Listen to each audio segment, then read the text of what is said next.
This is Jarrod Horak. Welcome to my latest Road to the 2023 Kentucky Oaks video. And in this video, I'm going to cover the Santa Ynez Stakes at Santa Anita Park for Sunday, January 8th.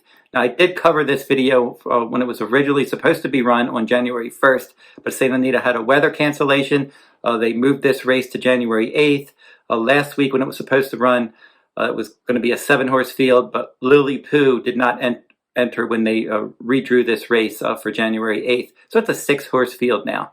My other videos on my YouTube channel if you want to watch my original video, but I wanted to recover this race since they redrew the race and give out my wagering strategies, which I will do at the end of this video. So for the Kentucky Oaks, it's 10 points to the winner, 4 for second, 3 for third, 2 for fourth, and 1 for finishing fifth.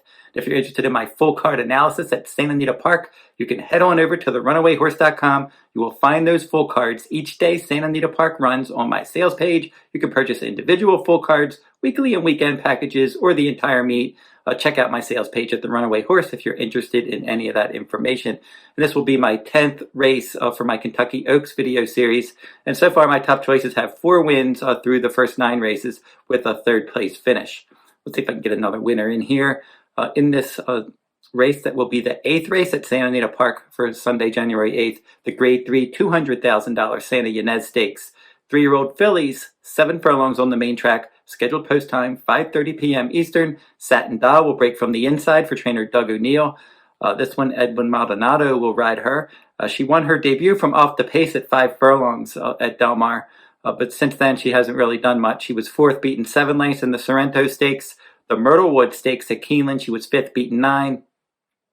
An all-weather route at Turfway Park last time, she was 3rd, beaten 14 lengths. She's going to sit back and try to make a late run. Doesn't seem to be a lot of pace, at least in the paper race. Fast and Shiny is the 2 for trainer Bob Baffert. This one's a daughter of Bernardini. Paid $150,000 for her. She won her debut in Blinkers, where she tracked the pace, set a length or so off the lead, and she pulled clear in the stretch, and she won by a length and a half.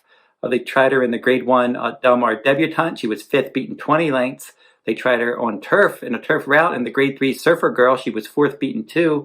She took blinkers off that day. And then in an optional claiming turf route last time, she set the pace. She weakened to finish 6th. So she turns back, moves back to the main track, and she'll probably try to attend the pace under Ramon Vasquez. She did have a 3-furlong bullet on December 29th.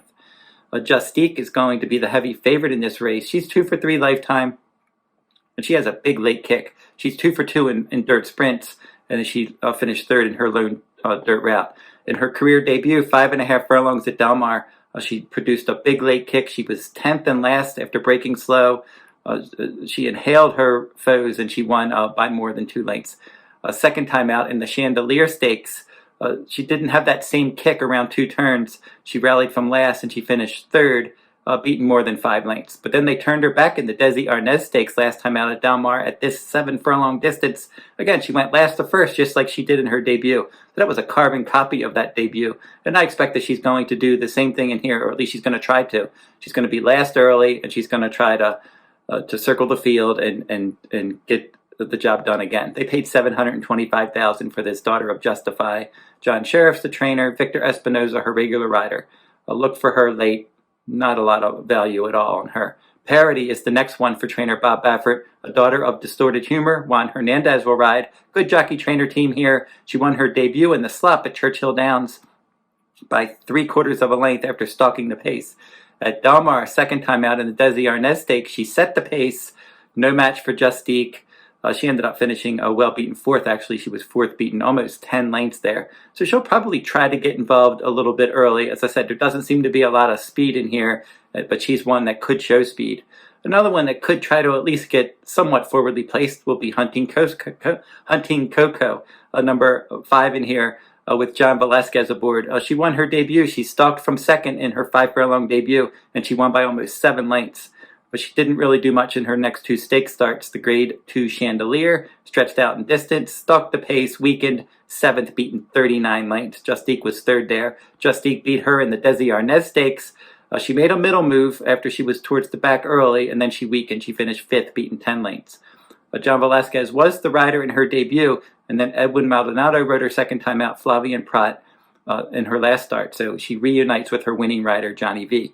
And finally, number 6, Ice Dancing. This one's for Richard Mandela. Frosted is the sire. Henny Hughes, the dam sire.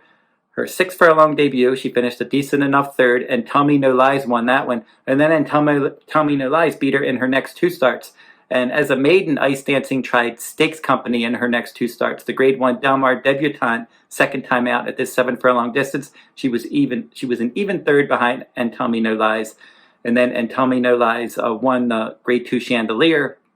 Justique was third. Ice Dancing finished 4th there after stalking the pace, getting a short lead, and then weakening.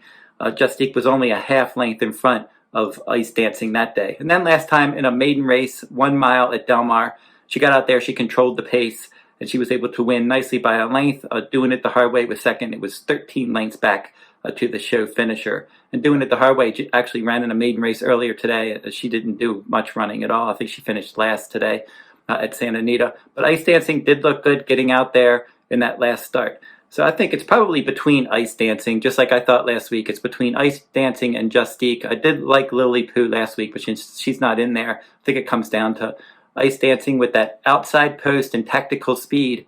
Probably going to get the jump on Justique, and I think it's those two. So nothing fancy here. I'm just going to make my top choice Ice Dancing, and then I'm going to make a win wager on number 6 Ice Dancing, and then just play a one-way exacta Ice Dancing over Justique in this event. I just think it's between those two, and in these extended sprints, I just think that the better trip just could be Ice Dancing here. Stalking outside, getting the first run under Flavien Prat, and trying to hold off a big late run from Justique. So that's how I see the Santa Ynez Stakes. So don't forget to like, subscribe, and comment if you like this content. And I'm going to be back next week with some more Oaks and Derby points races. But for this week, for Saturday, I covered the Jerome Stakes for Aqueduct, a Kentucky Derby points race. And then I'm also going to be doing the Sham Stakes for Sunday, January 8th from Santa Anita, another Kentucky Derby points race. So stay tuned to my YouTube channel for those videos. And until I see you next time, good luck at the races.